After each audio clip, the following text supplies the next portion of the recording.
Continuando a nossa aula, né, eu só tenho que me ater, que eu não posso passar de 10 minutos, senão eu não consigo postar lá no canal. Tem algumas restrições, não é? Então, vejam só recapitulando um pouco, né, as competências do Enem. Então, vejam, qual é a nossa primeira competência? Demonstrar o domínio da norma culta da língua escrita. E o que é essa norma culta? Né?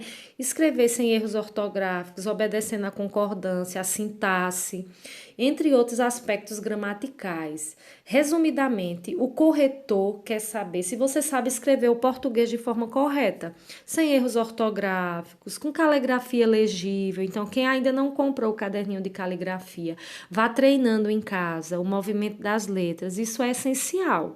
Isso não é voltar ao infantil, não, é tentar e melhorar a caligrafia. Isso depende muito de vocês, tá? Então, atenção para o domínio da norma culta. Outra competência, né? A competência 2, compreender a proposta da redação e aplicar conceitos das várias áreas de conhecimento para desenvolver o tema dentro dos limites estruturais do texto, dissertativo e argumentativo. Ou seja, o que isso quer dizer? Eu preciso adequar a minha redação ao tema proposto. Eu preciso saber o que é que está sendo perguntado. Por isso que é interessante eu fazer sempre a pergunta quando começar a minha redação. O que o Enem quer que eu responda com isso? O que esse tema tem que eu possa explorar? Então, eu tenho que primeiro fazer essas conjunturas mentais antes de fazer o meu esquema, tá certo? Não esqueçam disso. Aí vem a competência 3, selecionar, relacionar, organizar, interpretar informações, fatos, opiniões e argumentos em defesa de um ponto de vista. Se lá na mente eu tenho o que é que o Enem quer que eu escreva, tá? Então, eu vou ter sempre, retomando sempre isso, escrevendo em um cantinho da minha redação. Qual é o problema? O que é que eu preciso dissertar?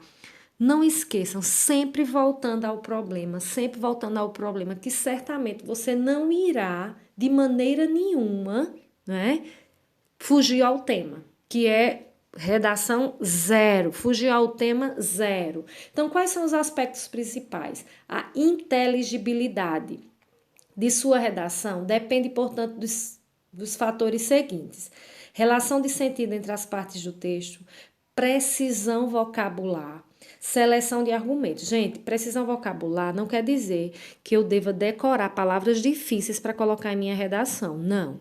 Isso não. Eu tenho que adequar as palavras ao contexto do que eu estou expondo. Então, não adianta ficar decorando palavras difíceis, tá? Para colocar uma palavra lá totalmente fora do contexto daquilo que está sendo proposto. Então, muita atenção na precisão vocabular e na seleção dos argumentos. Outra competência, a competência 4, demonstrar conhecimento dos mecanismos linguísticos necessários para a construção da argumentação.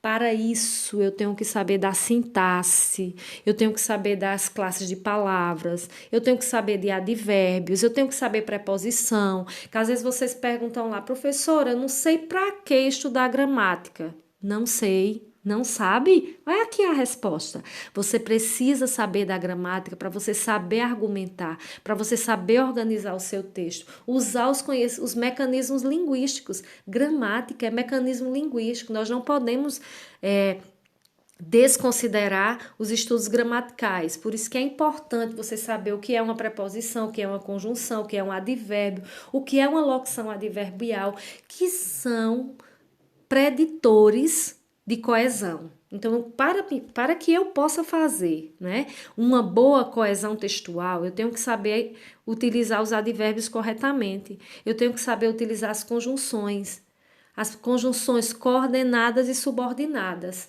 Então, atenção, revejam lá, revisem as orações coordenadas e subordinadas.